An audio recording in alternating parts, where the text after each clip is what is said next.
Hello everyone, আসসালামু আলাইকুম, welcome to my blog. I hope সবাই ভালো আছো অ্যান্ড আলহামদুলিল্লাহ আমি অনেক ভালো আছি।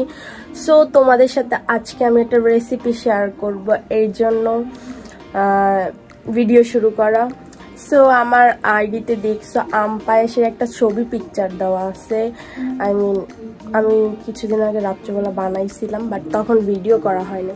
সো আজকে চিন্তা করলাম তোমাদের সাথে, আমার আবার খাইতে ইচ্ছা করছে। সো চিন্তা করলাম তোমাদের সাথে আমার রেসিপিটা শেয়ার করি, রেসিপি এনজয় করো। আমি এখানে পোলার চাল, যেটাকে বলে সাদা পোলার চাল, ওটা ধুয়ে নিয়েছি।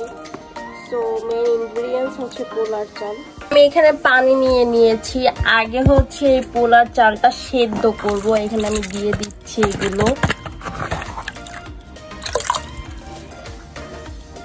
সো আমি এখানে স্বাদ মতন লবণ দিয়ে নিচ্ছি, কারণ লবণ ছাড়া তো চাল বা যে কোনো জিনিস সিদ্ধ হয় না। সো এখানে আমি হচ্ছে চুলাও ধরাই দিচ্ছি, এখন এটা সিদ্ধ হবে। আর গাইস, কে কিরকম ভাবে ফিরনি বা পায়েস রান্না করে আমি জানি না, আমি আমার ব্রেন দিয়ে রান্না করতেছি। আমার মাথায় যা খেলতেছে যে না আমি এরকম খাবো বা এরকম রান্না করলে মজা হবে। সো আমি ওইভাবেই ট্রাই করতেছি।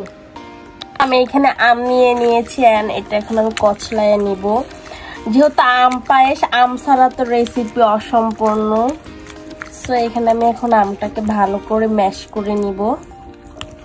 এই যে আমার হচ্ছে আম ম্যাশ করার ডান। এখন হচ্ছে আমি পরিমাণ মতো একটু চিনি দিয়ে দিব। বেশি চিনি দিব না, এই যে আমি মিষ্টি কম খাই, মিষ্টি খাই না বলেই চলে। ফিরনির চিনিটা আমি এখানেই অ্যাড করে দিয়েছি, এখন তোমরা চাইলে আলাদাও দিতে পারো। তো গাইস, এখন আমি একটু চেক দিয়ে দিচ্ছি, প্রায় হয়ে আসছে। চালটা সিদ্ধ করে নিলে 75% ফিরনি রান্না হয়ে যায়। অনেকে হচ্ছে চাল ফিরনির সাথে দেয়, যখন দুধ গরম করে দেয় তখন, আর অনেকে সিদ্ধ করে নেয়।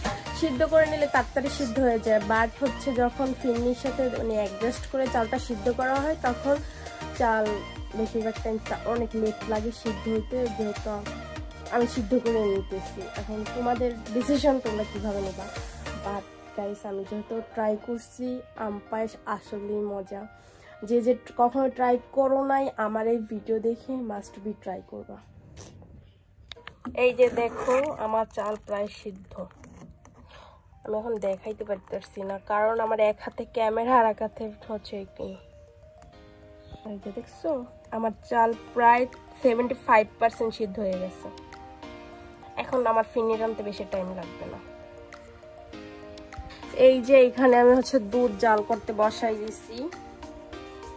তোমরা চাইলে গুঁড়া দুধ দিয়েও জাল করতে পারো, পানি মিক্স করে। আবার অনেকে হচ্ছে পানি দুধও ইউজ করতে পারো, যে যেটা খাওয়া, যে যার কাছে যখন যেটা থাকবে সেটাই ইউজ করতে পারবা।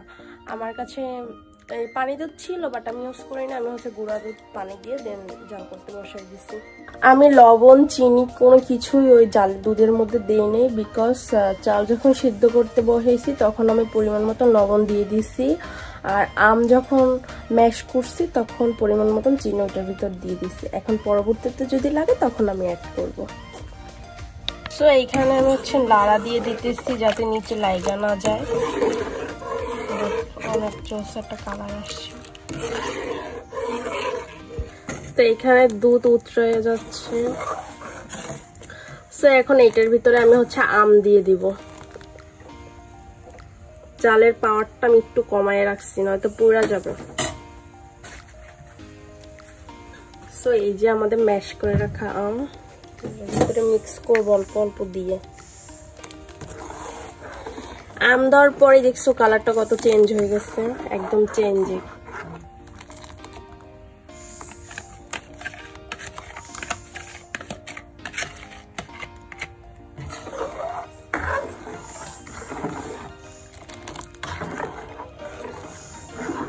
সো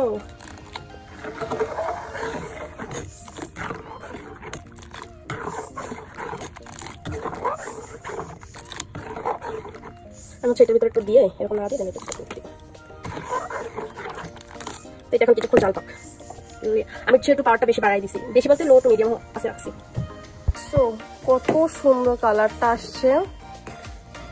একদম অরেঞ্জি অরেঞ্জি, ক্যামেরাতে বোঝা যাচ্ছে না বাট আমের কালারই আসছে। তো এখন আমরা এই সিদ্ধ করা চালটা দিয়ে দিব। আল্লাহ, এক্সিডেন্ট, যাই হোক ব্যাপার না। দেখছো একদম কত সুন্দর কালার আসছে। গাইস, কষ্টের বিষয় কি বলবো, আমি কোনো কিছু করতে গেলে বা কিছু হলে আমার দ্বারা একটা অ্যাক্সিডেন্ট বা কিছু হবেই।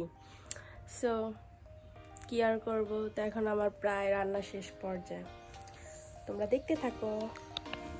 এখন হচ্ছে এটা ম্যাশ করে দিতেছি। যার যার আস্তা চাল খেতে মন চায় তারা রাখবে, আর যাদের মন চায় না তারা ম্যাশ করে দিবে। আমারটা প্রায় নরম হয়ে গেছে।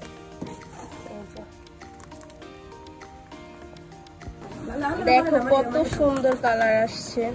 এন্ড আমি এটা হচ্ছে পরিবেশন করে দিলাম, আই মিন একটা বাটিতে ঢেলে নিলাম। এটা ঠান্ডা করে দেন ফ্রিজে রাখবো, তারপর খাবো, কারণ ঠান্ডাই মজা লাগে, গরম গরম মজা লাগে না। দেখো ফ্রিজে রাখছি, পরে এই অবস্থা হয়েছে। এখন তোমরা ভাবতে পারো যে বাটি কিভাবে চেঞ্জ হয়ে গেল। আসলে আমি হচ্ছে রান্না করে বাসায় রেখে গেছি, দেন তো বাহিরে একটু ঘুরলাম ফিরলাম, আইসে দেখে অর্ধেক নাই। আব্বু খাইছে, আম্মু খাইছে, মানে বাসায় লোক ছিল তারা খাইছে। তারপর যা ছিল তা সেটা আমি আলাদা একটা বাটিতে রাখছি। এখন বান্ধবীরা আসছে, আমি ওদের সাথে শেয়ার করব আর তোমাদেরকে জানাবো যে আসলে কেমন হয়েছে আজকেরটা।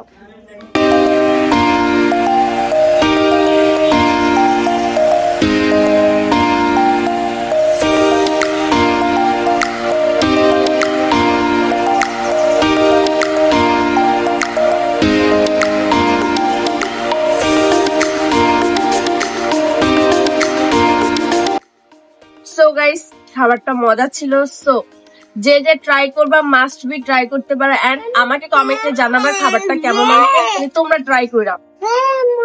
আর আজকের ভিডিওটি এই পর্যন্ত, নেক্সট ভিডিওর জন্য ওয়েট করো। ততক্ষণ পর্যন্ত সবাই ভালো থাকো, সুস্থ থাকুন। আল্লাহ হাফেজ।